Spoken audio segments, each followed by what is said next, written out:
Another time, oh, this one's a little more like kind of, oh, scary. We're walking by in Little Rock, and we were like, use this as a street corner, and there's this Walgreens, and we usually sometimes we just cut across, just go to like walk around, and this one time we felt really strongly just walk on the sidewalk. We took longer. We're like, okay, so walk around the sidewalk, go over to an apartment complex, which was right next to the Walgreens. We're talking to this one member guy that we ran into, I hadn't seen for a while, like, oh, how's it going?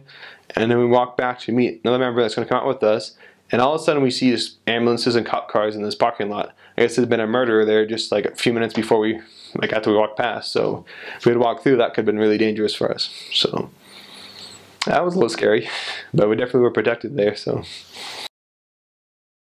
they have this thing called freezing rain sometimes, which I'm from Idaho, so I'm used to snow, I'm used to a little bit of hail, but this was weird because it was rain, but it was like little ice pellets. It was just like just a raindrop that was frozen, and when it fell, it's like kind of sounded like pop rocks. But when it fell, it was usually something that coat everything. Like either it would be like that, or it would be really cold rain. It would fall and like coat everything with ice, or just leave a layer of those pellets. And that was really dangerous because a lot of people weren't prepared to drive on the ice, and also take down trees and power lines. And so that, sometimes we got stuck inside for a couple of days because it was freezing rain that fell.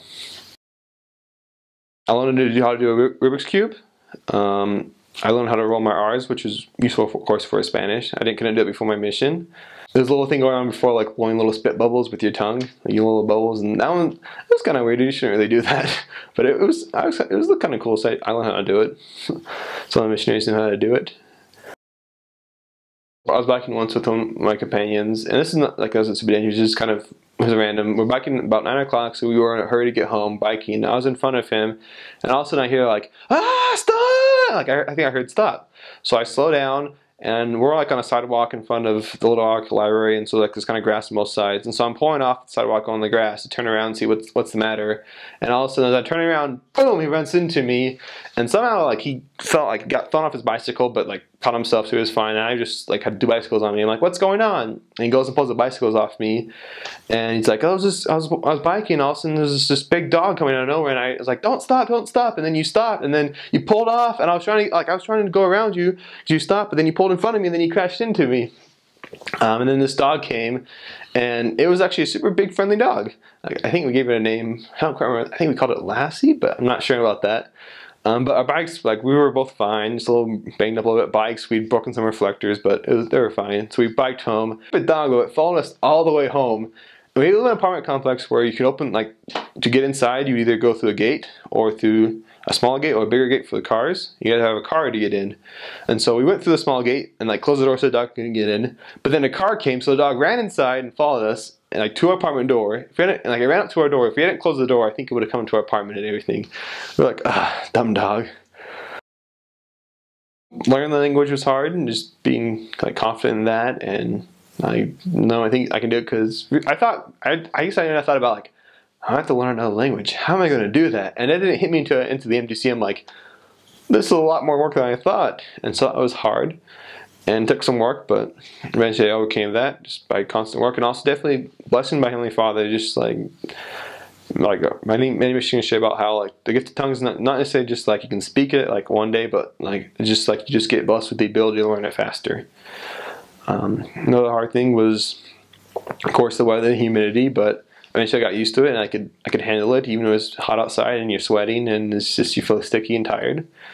Another hard thing was talking to people. For me, before my mission, I was super shy.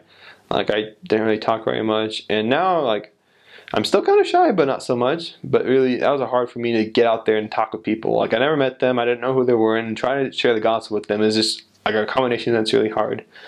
But then like I had my like you support your companions, and I was pushed and I tried, and also having the Spirit with me. Like at first the day I get out in the morning, I usually get out about 12 o'clock and just like, here we go again kind of feeling, which we shouldn't have, but sometimes I did. But as soon as we talked to some people, a Spirit came, and I was like, okay, let's go, and I worked really hard. And by the end of it, I could talk on the street and like talk to people on the street. I wasn't 100% good about it, but I overcame that. So there are stories I've heard of like some of the missionaries, like I think my sisters at this time, that the word for embarrassed It's like avergonzada or avergonzado. And it's not embarazado, which most missionaries think because it sounds something like embarrassed, embarazado. But embarazado means pregnant. And so, like, once it was his sister, she's like talking with like the branch president of the bishop, and she got the very testimony or something in Spanish. And she like the bishop kind of said something funny. She was kind of blushing a little bit. She's like, "Oh, like I am embarazada, and it's the bishop's fault." She said in Spanish. So she's saying, "I'm embarrassed, and it's kind of the bishop's fault." She said, "I'm pregnant, and it's the bishop's fault." And it's like, "Oh, that's not it." I think the members just laughed, and I think they kind of understood. So that was kind of one we watch out for.